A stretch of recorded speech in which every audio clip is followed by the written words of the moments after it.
control the vertical.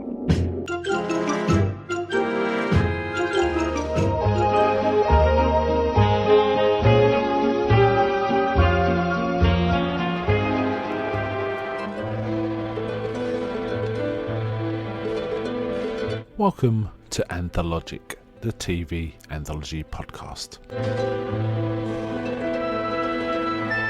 I am your host, Mark. Anthologic is a podcast dedicated to exploring the good, the bad, and the odd of horror, science fiction, and the best of mystery suspense anthology shows and series on TV.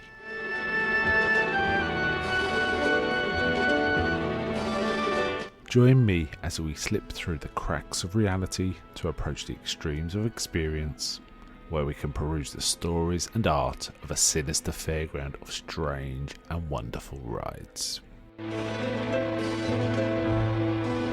And now we go on to the show that is the focus of this particular episode.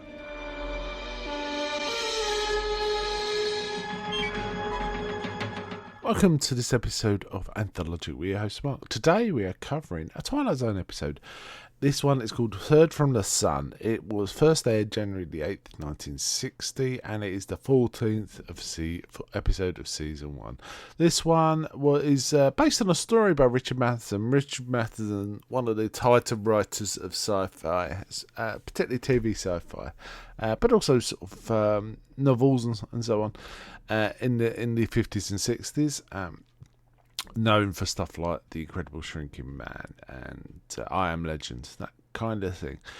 So this one was written, the script was written by Rod Serling, based on Third from the Sun, and it's structurally similar in many ways. Directed by Richard L. Bear, who's usually a fairly conservative and sort of traditional director, but he went kind of different with this one, and I'll get into that. This was a fairly influential and impactful episode, and it unfortunately it suffers from the curse of any really significantly good story in sci-fi, in that once the idea is out there, it gets copied and copied and copied, and becomes a cliche, and the original then pales a little because it goes from being really excellent to being, it's doing a cliche when you watch it again, which is a bit of a shame. We'll get into the whys in a bit. Okay, so this one starts with like a military base where a scientist who's producing what appears to be bombs, and he sits down with another guy who's called Carlin, and they sort of kind of discuss what's happening, and there's basically the implication is the next massive world war is about to start and everyone's going to die.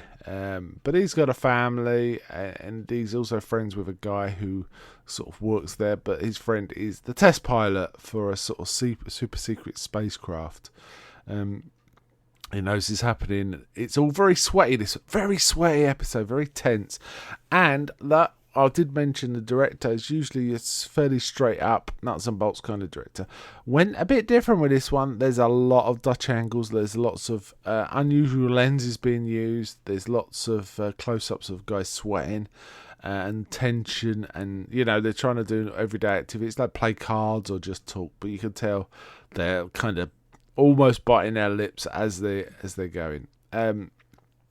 Because they know it's going on. But him and his friend Jerry, they come up with an excuse to go in the garage and fix some piece of equipment, but really they're talking about what's going on. They know it's happening. They need to escape, and they're planning to escape the planet. So it all looks really doom-laden. But they are also being observed, we see, as members of the audience, by this guy Carlin, who's like this kind of avuncular type of character, but he gets sinister and more sinister as it goes.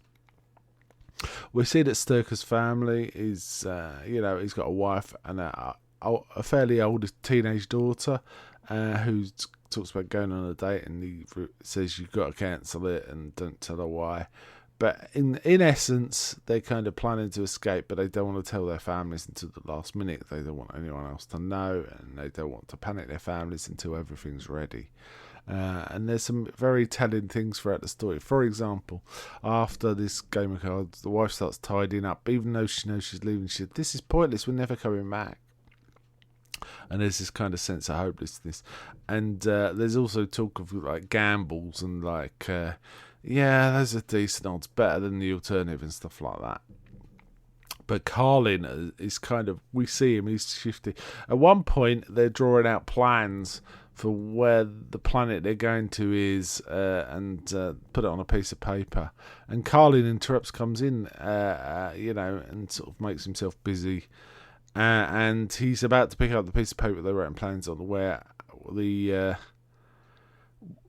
suddenly the other chap, the Jerry Ryden, the pilot, starts writing on the piece of paper. I think you owe me this much. And then Carlin picks up and starts looking at the paper and sort of saying, "Oh, that's quite a bit. I never had you as a gambling type," and all this.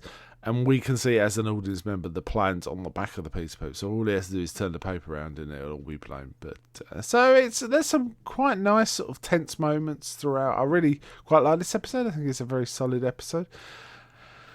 Eventually, they tell the family, they all drive out to the site where there's this spaceship that looks like a proper flying saucer, but Carlin's there. But they manage to overcome him and get in the spaceship, and then they're flying off. And they're saying, "How far is it?" It's 11 million miles. And then there's some earlier talk saying we have radio transmissions, so we know there's life there. And then the final reveal is, it's a place called Earth. So this planet they're on is not Earth. It looks like it, sounds like it, like Middle America, but in fact it's not Earth, and that's where they get. And that's the cliche, the formative cliche, the pre-cliche that this episode sort of is based on. It's a good idea, but as I say, ripped off 1,000 times pretty much. There's even later episodes of the Twilight Zone that rip off the story. There's all sorts. I'm trying to think of a few off the top of my head. I think The Invaders has a similar kind of story, and I've got a feeling there's an Outer Limits episode that kinda does it too, but and it propagates all this whole Von Daniken stuff of ancient astronauts coming to Earth, and then if you look into it, it's Battlestar Galactica is sort of based on like coming to Earth as the home planet, and or a planet to go for. So it's a common thing. And it kind of starts here with this story by Richard Matheson. I haven't read the original story, and I will get around to it because I quite like Matheson's writing. But this one is very solid. So, good episode. I haven't really got much else to say about it. It was really... It moved... They packed a lot into the running time, so there's not much... subtext or any of that. It's all there on the surface, and it's very, like I say, very sweaty. They're doing quite unusual angles. They're using unusual lenses to give it a sense of displacement. Apparently, the director did that because he wanted you, when you realise it wasn't Earth. Why does it feel weird? When I'm watching these people, what is going on? So it's quite deliberate. They use many of the techniques that we see throughout the Outer Limits. Actually, strange angles.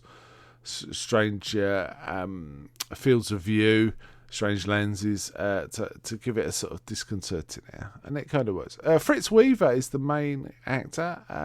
He's a well-known sort of character actor in TV. He turns up in lots of shows in the 60s, 70s, I think even 80s. It's things like Kung Fu, probably The Love Boat, that kind of thing. And I thought he was the main actor in Reanimator, but that was a different actor. He just looks quite a lot like Fritz Weaver. So I was wrong there. And you'd have been pretty old by the time Reanimator came out too. Big recommend for me for this one. Quite enjoyed it. And what's that was. So, bye from me, and may I ask before I go, is anybody out there?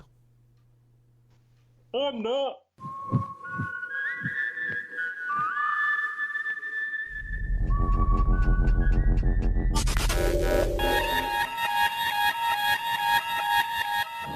We now return control of your television set to you until next week at this same time, when the control voice will take you to